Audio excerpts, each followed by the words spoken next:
Imetimia saa 1 kamili saa za Afrika Mashariki. Karibu katika matangazo ya Amka na BBC kutoka idhaa ya Kiswahili ya BBC, ukiwa nami Sarafina Robi. Tulionayo katika Amka na BBC leo hii: serikali ya Tanzania yatangaza kurejea kwa shughuli za kawaida kuanzia leo Jumanne baada ya uchaguzi uliokumbwa na ghasia. Tuna matarajio kwamba masuala ya internet imerudi sawa, tumainia kwamba kazi inafanyika. Njaa imeenea katika maeneo mawili zaidi nchini Sudan, ikiwa ni pamoja na jiji la El Fasher kaskazini mwa Darfur na Kadugli iliyoko Kordofan kusini. Na kwenye gumzo leo hii tunaangazia athari za kiuchumi kutokana na kukwama kwa matumizi ya serikali kuu Marekani, ambako mamilioni ya watu wamepunguziwa msaada wa chakula na serikali.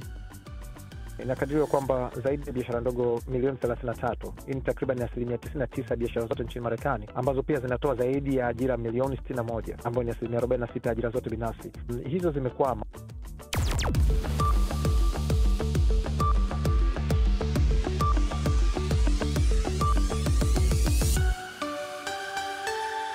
Jumanne tarehe 4 mwezi Novemba mwaka 2025. Lakini kwanza, msikilizaji, nampisha mwenzangu Karo Robi akusomea muhtasari wa habari za dunia. Karibu Karo. Shukran Sarafina. Ikulu ya rais ya White House imesema itatumia fedha kutoka kwa mfuko wa dharura kutoa misaada ya chakula kwa zaidi ya Wamarekani milioni 40 ambao hutegemea malipo kwa ajili ya chakula kutoka kwa serikali kuu. Hata hivyo, serikali imesema watapokea tu nusu ya fedha za kukidhia mahitaji yao ya chakula. Mpango huo wa kufadhili familia zisizojiweza kupata chakula, ujulikanao SNAP, ukigharimu serikali takriban dola bilioni 8 kila mwezi. Haya yanajiri huku mkwamo wa matumizi ya serikali kuu ukiingia mwezi wa pili, ukiwa hakuna dalili za kuwepo mwafaka. Majaji wawili walitoa uamuzi kwa utawala wa Rais Donald Trump hauruhusiwi kusitisha malipo kwa familia zinazohitaji msaada wa chakula. Rais Donald Trump amenoa makali kampeni yake dhidi ya Zoran Mamdani, mdemokrata anayepiga upatu kushinda umea wa jiji la New York katika uchaguzi unaotarajiwa kufanyika leo Jumanne. Rais Trump ametishia kuminya bajeti kutoka kwa serikali kuu kwa jiji hilo la New York iwapo bwana Mamdani atashinda umea wa jiji hilo. Serikali ya Tanzania imetangaza kurejea kwa shughuli za kawaida kote nchini humo kuanzia leo Jumanne. Msemaji wa serikali Gaston Msigwa alitoa ujumbe kuwajulisha wananchi kuwa shughuli za kijamii na kiuchumi zinarejea kama kawaida baada ya Rais Samia Suluhu Hassan kuapishwa jana kwa muhula wa pili. Nastia Mohamed na taarifa zaidi. Uchaguzi wa Tanzania ulishuhudia ghasia katika baadhi ya miji ambapo inahofiwa mamia ya watu waliuawa katika ghasia hizo. Mawasiliano ya intaneti yalizimwa na serikali, lakini hapo jana mawasiliano haya yalirejeshwa na watu wamekuwa kiposti picha na video za watu waliouawa katika ghasia zilizogubika uchaguzi mkuu. Serikali imeonya watu dhidi ya kuchapisha maudhui yanayoweza kuzusha taharuki. Upinzani Tanzania umeyataja matokeo ya uchaguzi uliompa ushindi Rais Samia kuwa ni kejeli, lakini katika shughuli ya kuapishwa kwake jana, Bi Suluhu Hassan alisisitiza uchaguzi ulikuwa huru na wa haki. Na Kanali Mamadi Doumbouya aliyenyakua madaraka Guinea kupitia mapinduzi ya kijeshi miaka 4 iliyopita atashiriki katika uchaguzi wa rais licha kuahidi hapo awali kuwa hatawania urais na atarejesha utawala wa kiraia. Kanali Doumbouya aliwasili katika mahakama ya juu hapo jana Jumatatu akiwa ameandamana na wanajeshi kuwasilisha rasmi azma yake ya kugombea urais. Vyama viwili vikuu vya upinzani vimepigwa marufuku kushiriki katika uchaguzi huu unaotarajiwa mwezi ujao Disemba. Wageni walishangazwa na tangazo kuwa wagombea urais watahitajika kulipa ada ya dola 100,000 kushiriki katika uchaguzi huo. Hii ni BBC. Habari za ulimwengu umesoma kwako na mwenzangu Karo Robi. Unasikiza Amka na BBC kutoka idhaa ya Kiswahili ya BBC, tukikutangazia kwenye FM na redio ya shirika mbalimbali. Kwenye internet ni bbcswahili.com na katika Facebook ni BBC News Swahili. Hili uko nami Sarafina Robi. Msemaji wa serikali ya Tanzania Gerson Msigwa ametoa ujumbe kuwajulisha wananchi kuwa shughuli za kijamii na kiuchumi zinarejea kama kawaida kuanzia leo Jumanne. Katika hotuba ya kuapishwa kwake hapo jana Jumatatu, Rais Samia Suluhu Hassan aliagiza kurejea kwa hali ya kawaida mara moja. Shughuli za uchukuzi wa mizigo zilizokuwa zimekwama kwa siku kadhaa katika mpaka wa Namanga zimeanza kufunguka taratibu. Watanzania wanaoishi katika mpaka huo pia wameanza kurejelea biashara zao mpakani baada ya maandamano ya karibu wiki nzima yaliyositisha kazi zao. Mwandishi wa BBC Ahmed Bahaj alizungumza na baadhi yao. Naam, ni karibu wiki hivi sasa tangu nikite kambi katika eneo hili la Namanga, sehemu inayopakana na Kenya na Tanzania. Hapo katikati wanaita no man's land, yani upande wangu wa kulia ni Tanzania, upande wangu wa kushoto ni Kenya. Na hapa ninachokiangalia moja kwa moja, naangalia sehemu ambayo malori yale yanakaguliwa kuingia na kutoka nchini Tanzania. Hapo jana jioni, idara ya mawasiliano na teknolojia nchini Tanzania imetangaza kufungua mtandao baada ya kuuminya kwa hizi siku 6 kwa ajili ya masuala ya usalama na uchaguzi wa Tanzania. Sasa sekta iliyoathirika pakubwa hapa kwa sababu ni sehemu, ni kiunganishi cha biashara, haswa usafiri wa mizigo na abiria, na sekta ya uchukuzi wa mizigo hapa ndio imeathirika pakubwa. Kwa siku huwa hapa kwa kawaida huwa malori zaidi ya 300 kupita na kuingia Tanzania na kutoka. Lakini katika siku hizi, wiki hii moja, hakukuwa na shughuli zozote hapa kutokana na mtandao kuminywa, lakini pia ile amri ya malori kutoka Kenya kutoingia Tanzania kuhofia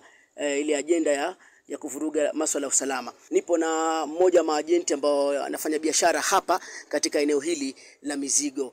Je, operesheni zimerudi kawaida ama zimeanza angalau taratibu kurejea? Mimi naitwa Hassan Darwish. Tunaona sasa hivi kama muda kama baada ya masaa kama 2 ama 3 imepita, tunaona kama movement inaendelea kwa sababu leo hatuoni kafyo. Tunaona kama leo watu wanatembea kidogo, hata kama watu watalalishwa mapema, lakini tunaona kwa hapa ile athari imetuletea tu ni mambo ya andamano, kwa sababu malori hazipiti ya kwenda Kenya, malori ya kwenda kutoka Tanzania, wala hata na Wakenya wenyewe hakuna yenye wanatoka, hata mapaso na hizi magari madogo yenye kwenda Tanzania kwa sababu ya usalama yao, sio kwa sababu ya kitu kingine, ni kwa ajili ya usalama. Ndio hiyo kitu ndio imetuathiri kidogo, lakini tunashukuru Mungu kwa sababu tunaona leo movement kidogo inaendelea vizuri. Hebu litangazo la mtandao kufunguliwa, kiwango gani inaenda kurahisisha sasa shughuli zenu nyinyi kama hapa maajenti wa clearing? Tuna matumaini ya kwamba Mwenyezi Mungu akituamsha kwa uwezo wa kesho tena kwa siku nyingine tena Jumanne, tuna matarajio ya kwamba masuala ya internet imerudi sawa, tumainia kwamba kazi inafanyika. Yalikuwa yamekwamisha vipi shughuli za hapa katika malori? Sasa kwa pande wa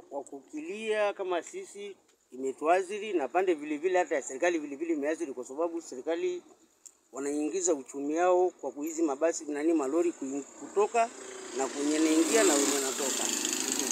Kwa hiyo imeathiri, lakini tuna matumaini ya mpaka kesho tuna kama badiliko itakuwepo.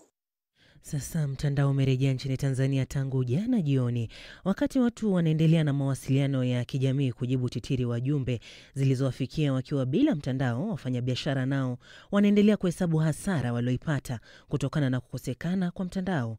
Visiwani Zanzibar kwa mfano, ambapo biashara kama ya utalii inayoshikilia uchumi huu, kukosekana kwa mtandao kuliwaathiri sana watoa huduma na wateja wao, kama ambavyo mwandishi wetu Samia Wami ambaye amekuwepo huko tangu Jumapili iliyopita anavyoarifu. Amani na usalama vimetawala visiwani hapa wakati wote wa kipindi cha uchaguzi. Maisha yakaendelea kama kawaida isipokuwa mawasiliano. Kila mgeni unayemfuata ana keshi, wageni hawana pesa, tunakufa njaa. Adha ya kukatwa kwa mtandao huko bara kwa sababu ya vurugu za kisiasa ikafika hadi visiwani Zanzibar, kama ambavyo Tamlina Khalid Ali, mfanyabiashara ya uchoraji hina, anavyosimulia. Mimi binafsi yangu mtandao umeniathiri sana. Nikiwa sina pesa, sijafanya kazi, nina wageni wako nje ya nchi, wao wananitumia pesa. Sasa hivi hata kunipata hawanipati. Mtandao mimi pia umeniathiri sana. Tuna wageni huwa tunaongea nao, wanasema hivyo tunarudi Novemba, tunarudi Disemba, wageni wote sasa hivi hawatupati. Sisi network imetumiza sana. Utalii ndio kitovu cha biashara na uchumi hapa. Mawasiliano yanapoyumba, kuanzia mfanyabiashara mdogo hadi mkubwa, wote wanaathirika. Internet ni kitendea kazi muhimu sana kwa sababu tunatumia system na system inahitaji internet. Amir Salum ni meneja msaidizi wa Zanzibar Serena Hotel.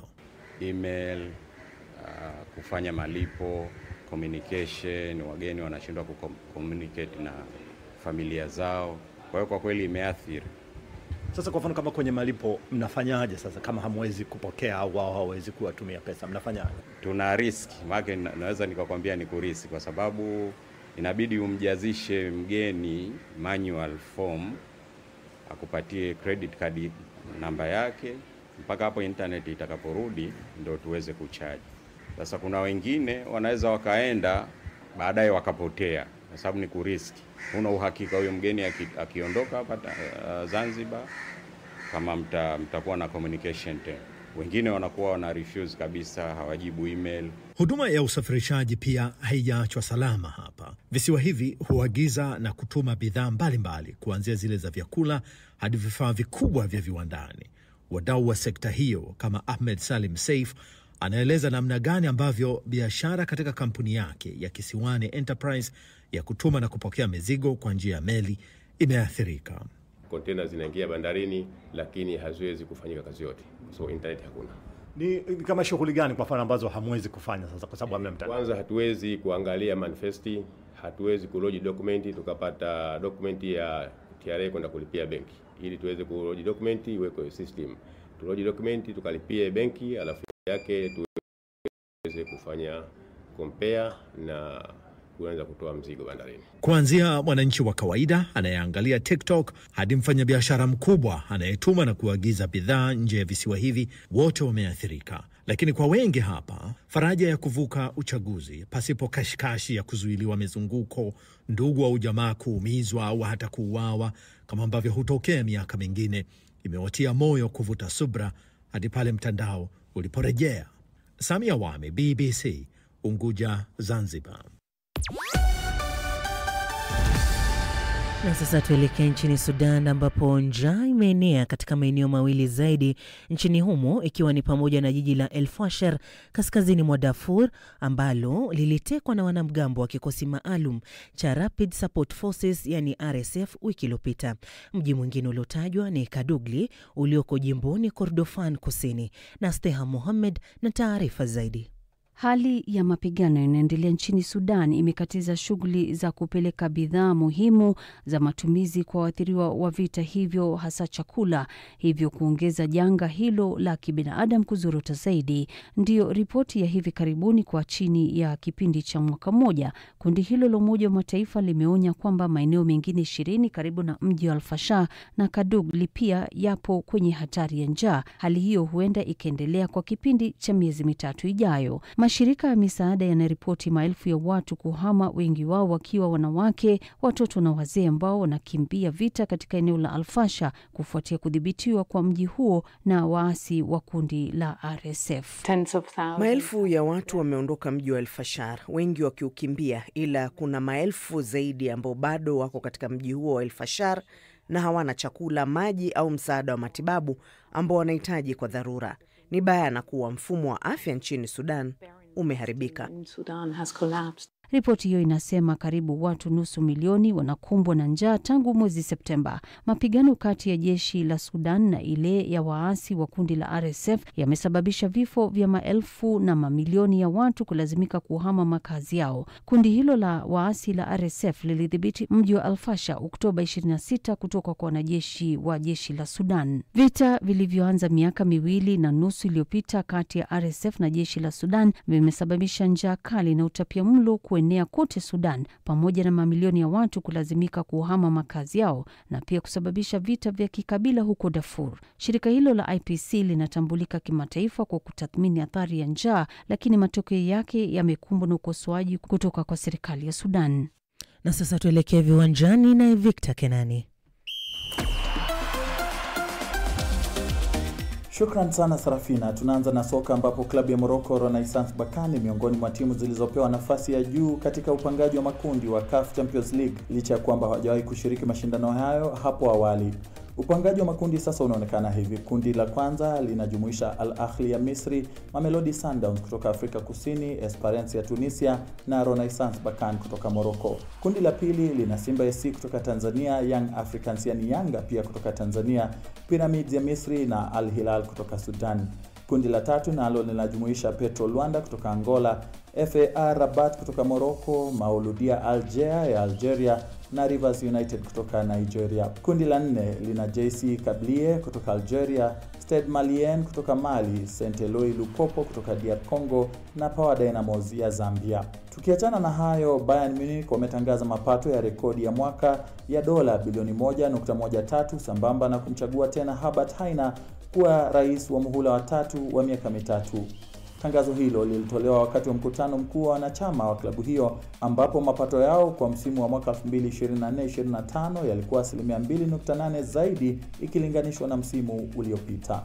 Polisi nchini Uingereza wametoa onyo la uwezekano wa vurugu, huku zaidi ya maafisa 700 wakijiandaa kwa operesheni maalum wakati wa mechi ya Aston Villa dhidi ya Maccabi Tel Aviv kwenye UEFA Europa League. Kwa mujibu wa polisi wa West Midlands, maafisa watakuwa na jukumu la kulinda umma na kudhibiti uhalifu na machafuko siku ya Alhamisi, huku wakiwemo askari, farasi na mbwa na kitengo cha droni na askari wa usalama barabarani mjini Birmingham.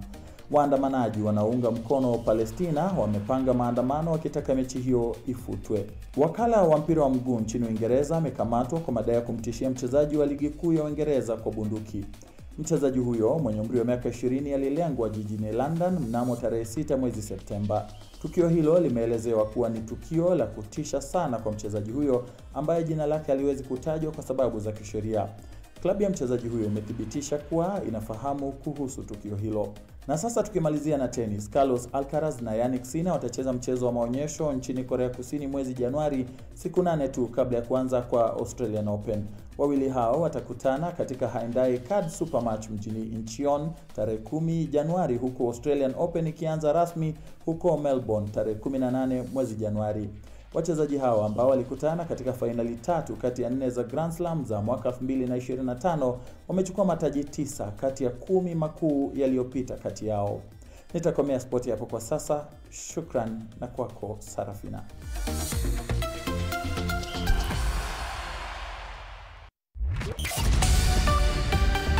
Unasikiza Amka na BBC kutoka idhaa ya Kiswahili ya BBC Swahili. Taarifa kuu leo hii: serikali ya Tanzania yatangaza kurejea kwa shughuli za kawaida kuanzia leo Jumanne baada ya uchaguzi uliokumbwa na ghasia. Njaa imeenea katika maeneo mawili zaidi nchini Sudan, ikiwa ni pamoja na jiji la El Fasher kaskazini mwa Darfur na Kadugli iliyoko Kordofan kusini. Hii ni BBC.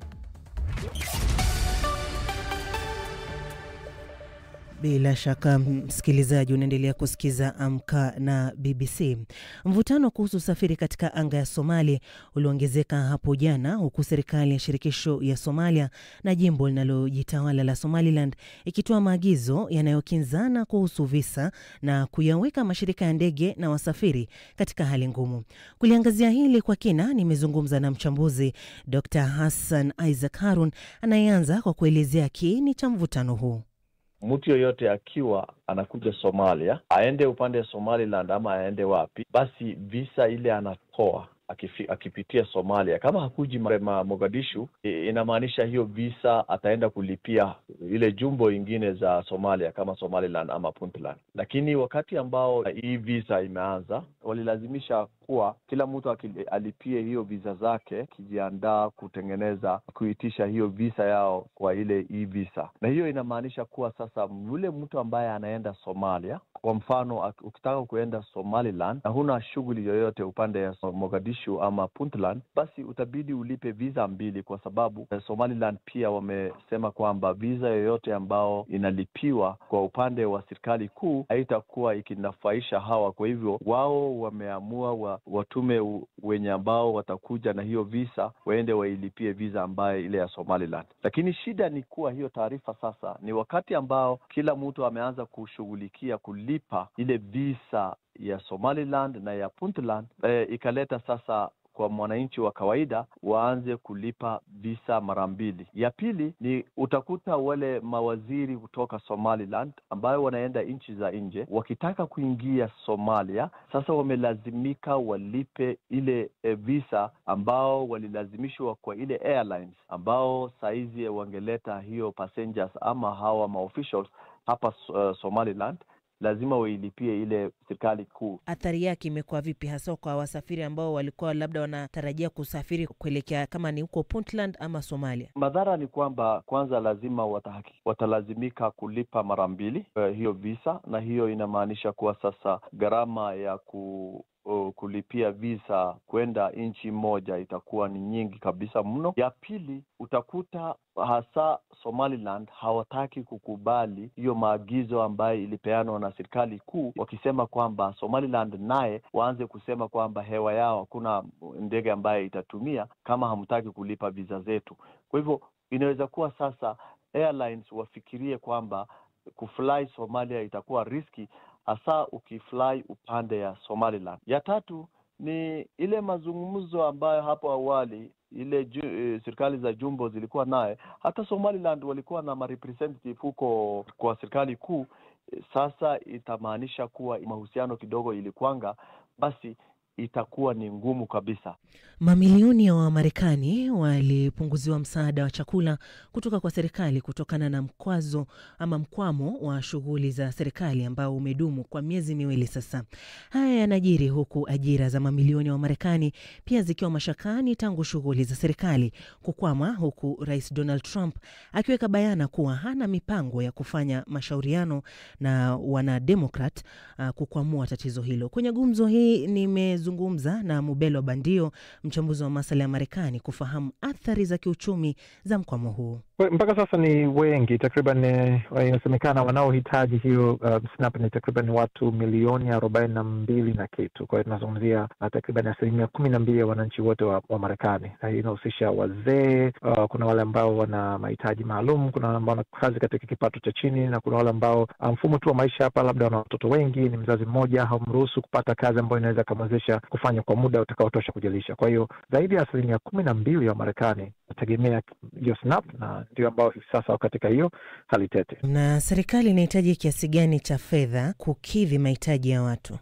Sijajua kwa sasa hawajasema ni kiasi gani kwa kila mwezi, lakini kuna bilioni kadhaa ambazo zinasemekana kwamba tayari zipo. Serikali ilikuwa nazo takriban bilioni 60 ambazo zipo katika sehemu ya mfuko, kati ya mfuko ambao usingeathiriwa na kufungwa kwa serikali ama kusimama kwa huduma za kiserikali, ambao lakini Rais Donald Trump alikuwa amesema kwamba hatogusa, kama sehemu ya kampeni yake, kusema kwamba kama Democrats hawatakubaliana na masharti yake kuweza kufungua serikali, basi angeweza kufunga baadhi ya huduma ambazo ni maarufu zaidi kwa upande wa Democrats, na aliamini kwamba hii ni mojawapo. Kwa hiyo sina takwimu kamili ni kiasi gani ambacho serikali inahitaji kufungua, lakini kiasi chochote ambacho ingehitaji kuwezesha watu kuendelea kupata mafao kipo, kwa sababu kulikuwa kuna mfuko pembeni wa zaidi ya dola bilioni 60 ambazo zilikuwa zimetengwa kwa ajili ya mfuko kama huu. Sekta zipi zilizoathirika zaidi na kukwama kwa matumizi ya serikali kuu? Sekta kadhaa hapa. Kwa mfano, unapozungumzia kwa mfano biashara ndogo nchini Marekani, inakadiriwa kwamba zaidi ya biashara ndogo milioni 33, hii ni takriban 99% biashara zote nchini Marekani, ambazo pia zinatoa zaidi ya ajira milioni 61, ambayo ni 46% ajira zote binafsi. Hizo zimekwama kwa sababu zinategemea msaada kutoka mamlaka ya usimamizi wa ajira ndogo ama Small Business Administration, na kwa sababu ya kukwama huko, ina maana serikali kutokufanya kazi, mikopo na huduma mbalimbali ambazo zinatolewa na mamlaka hii hazifanyi kazi. Utalii nao ni kati ya shughuli ambazo zimekwama hivi sasa. Tunapozungumza, takwimu zinaonyesha kwamba sekta ya utalii inapoteza takriban dola milioni 80 kila siku. Yani kwa juma moja ni takriban bilioni 1. Na hii kutokana na kufungwa na serikali. Hizi ni pesa ambazo zingetumika kwenye malipo ya safari, malazi, hoteli, migahawa, biashara ndogo ndogo katika maeneo husika, lakini kwa sababu ya kufungwa huku, ina maana sehemu nyingi za vivutio ambazo watu wangeweza kwenda hazifunguliwi kwa sababu ya kufungwa kwa serikali. Kuna swala la huduma muhimu nazo zinaathirika sana kwa sababu kufungwa kwa serikali kunafanya wale wafanyakazi ambao wanategemewa ama waendelee kufanya kazi bila malipo au kutokuwa nyumbani. Kwa hiyo kuna pesa nyingi ambayo inaposekana katika sehemu kama daycare, chakula, usafiri na mambo mengine, lakini pia kwenye ufanisi, kwa sababu baadhi ya watu, kwa mfano kama vituo vya kuongozea ndege, wale wafanyakazi wanatakiwa kwenda. Wengine unakuta kuna familia ambazo wote wawili wanafanya kazi sehemu muhimu, na kwa sababu hawalipwi lazima mmoja aache. Kwa hiyo huduma inazorota. Tumeona kukatishwa kwa ndege kadhaa, tumeona sehemu ya uokoaji kuzorota. Kwa hiyo kwa asilimia kubwa maisha yanabadilika sana kutokana na huku kusimama kwa kuongozwa na kusimama kwa serikali. Kuhusiana na biashara ndogo ndogo, hii inaathiri vipi biashara hizi Marekani? Kuathirika kwake hasa ni kwa sababu ile mamlaka ambayo ingesimamia pamoja na mambo mengine ingeweza kutoa mikopo kwa hizi biashara, na ukumbuke biashara ndogo asilimia kubwa hutegemea mikopo kuweza kujiendesha. Kwa hiyo kusimamishwa kwa mamlaka hii, ina maana kwa namna moja ama nyingine kuna athiri sehemu kubwa ya 99% biashara zote nchini Marekani. Kwa hiyo ni kati ya sehemu ambazo biashara kati ya mambo inakuwa imeathirika zaidi, kwa sababu hiyo SBA, Small Business Administration, haifunguliwi kwa sababu ya kufungwa kwa serikali, na yenyewe ambayo ni sehemu ya uhai mkubwa wa biashara hizi ambazo zinaajiri 64% ya ajira zote za kila mwaka, inachangia 64% ya ajira zote mpya kwa mwaka. Kwa hiyo unaweza kuona kwamba kwa kila kusimama, kwa kadri inavyozidi kusimama inazidi kuathiri, na kuna baadhi ya biashara ambazo kwa mfano pango liko pale pale, baadhi ya huduma zitaendelea kuwa pale pale, baadhi ya malipo yatakiwa pale pale, licha kwamba unashindwa kuzalisha kwa sababu ama ulikuwa unahudumia serikali kuu ama ulikuwa unategemea sehemu ya fungu ili uweze kuweka mzunguko wa pesa utakao kufanya uendelee kuwepo. Kusimama hivi kwa shughuli za serikali imeathiri vipi ajira za Wamarekani? Tunazungumzia kiasi gani, na hiyo inaathiri vipi uchumi? Tayari ni wazi, nafikiri watu wengi wanafahamu kwamba wafanyakazi wa serikali kuu watalipwa pesa zao kwa muda ambao walazimika kukaa nyumbani, lakini kwa muda ambao wako nyumbani ama wanafanya kazi bila malipo, kunakuwa na upungufu upungufu mkubwa sana katika mzunguko wa pesa, na hili pia linaathiri uchumi katika wanasema eneo enyeji, local area. Lakini pia nikumbushe kwamba hivi tunapozungumza wafanyakazi milioni 1.4 wameathiriwa na kufungwa huko kwa serikali. Takriban nusu yao wanakaa nyumbani, lakini nusu nyingine wanalazimika kufanya kazi bila malipo kutokana na unyeti wa zile nafasi zao. Sasa kwa kutopata pesa kwa wakati huu, mzunguko wa pesa unakuwa mdogo. Baadhi ya watu ambao wangeweza kupata pesa kutokana na wale wafanyakazi kwenda kazini na kuwaacha watoto nyumbani, baadhi ya manunuzi, vitu ambavyo watoto labda wangeweza kufanya na vitu vingine, safari, kununua mafuta na bidhaa mbalimbali, na wale ambao wanauza chakula katika ofisi hizo na kutoa huduma, wote wameathirika. Sasa vipi kuhusiana na huduma muhimu? Nazo zitaathirika sana kwa kufungwa kwa serikali, kwa sababu wafanyakazi wanategemea kuendelea kufanya kazi bila malipo. Hilo ni jambo la kwanza. Kuna baadhi ya familia zina kama wazazi wawili wenye nafasi hizi, kwa maana wote wana zile nafasi ambazo zinaitwa nyeti. Na kwa kuwa gharama nyingine za maisha, hapo wanazungumzia kumwacha mtoto daycare, swala zima la chakula, masuala ya usafiri na pengine huduma za afya, bado hizo gharama nyingine zikingali pale pale. Kwa hiyo ufika wakati unakuta mmoja analazimika kukaa nyumbani kwa sababu yukosa pesa, na kwa kuwa analofanya ni jambo muhimu, ina maana tunazungumzia watu kama wanaongoza ndege, watu kama wazima moto, watu kama uokozi, ina maana kupungua kwa ile nguvu kazi kunasababisha athari mbalimbali. Sasa ajira muhimu umeweza kuona ndege zimesimamishwa, na ndege pia ni sehemu ya ukuaji uchumi kwa sababu inachangia katika mzunguko wa fedha. Masuala ya uokoaji, kwamba muda wa kutegemea ama muda wa kupata huduma katika masuala ya uokoaji nayo inapungua. Kwa hiyo kuna baadhi ya mali ambazo zinaweza kuteketea kwa sababu wale ambao wangeshirika na swala la uokoaji wamepungua, kwa sababu ambao walistahili kuwepo wameshindwa kufanya kazi. Kwa hiyo unajikuta kuna changamoto hata katika huduma muhimu, na hili linasababisha shida pia katika swala zima la uchumi, kwa sababu kama nilivyosema, zikisimama huduma za ndege, uchumi umesimama kwa namna nyingi tu, lakini pia kuna baadhi ya mali ambazo zinaweza kuteketea kwa sababu tu waokoaji wamepungua. Sasa wachambuzi wa kiuchumi wanasemaje kuhusu mwenendo wa ukuaji wa uchumi kwa jumla? Ni changamoto kwa sababu kwanza matumizi ya serikali yenyewe yakifungwa tu kwa serikali ama kucheleweshwa kule kwa mambo, kunasababisha mambo mbalimbali. Kuna swala zima la mikopo, kuna swala zima la kandarasi mbalimbali. Nikikwambia namba zinaonyesha kwamba kwa mfano kwa mwaka wa fedha mwaka 2024 serikali kuu ilikuwa ikitumia takriban dola bilioni 63 kwa mwezi kwa wakandarasi wake, na hivi tunavyozungumza ni zaidi ya mwezi mmoja imefungwa. Kwa hiyo tayari kuna wachambuzi wanaanza kufikiria kwamba ni tayari dola bilioni 63 ambazo zimeshindwa kuingia katika mzunguko, na kwa wale ambao walikuwa wakipata kandarasi, pesa hizo hawatarudishiwa, watarudishiwa wale ambao wana ajira ya kudumu. Kwa hiyo wachambuzi wameanza kuwa na wasiwasi wa athari ndefu za hili, kwa sababu kwa mwezi mmoja mapato hayajaingia, na mtu yule labda alikuwa na kandarasi pekee na serikali, lakini matumizi mengine yatakuwa pale pale, matumizi ya jengo, ya kodi, ya umeme na vitu vingine, utunzaji wa vifaa na mambo mengine yanaendelea. Kwa hiyo hili litakuja kuleta athari ambayo inaweza ikachukua muda mrefu kidogo kuja kuifidia. Tunapozungumzia bilioni 63 na sasa tumeingia mwezi wa pili kwa mwezi mmoja. Kwa unaweza kuona kwamba athari zake ni pana sana,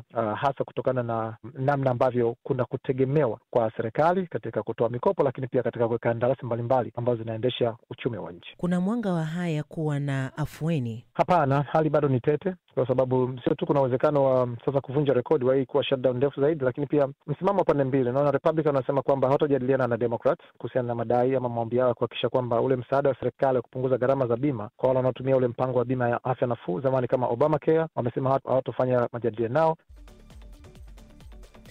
Ni mchambuzi Mubelo Bandio huyo, na kufikia hapo hatuna la ziada bali kutamatisha matangazo haya ya Amka na BBC ambayo yamesimamiwa na Nasteha Mohamed pamoja na fundi wa mitambo Nairobi David Nzau. Mhariri amekuwa ni Karorobi, mimi ni Sarafina Rubi na hii ni BBC.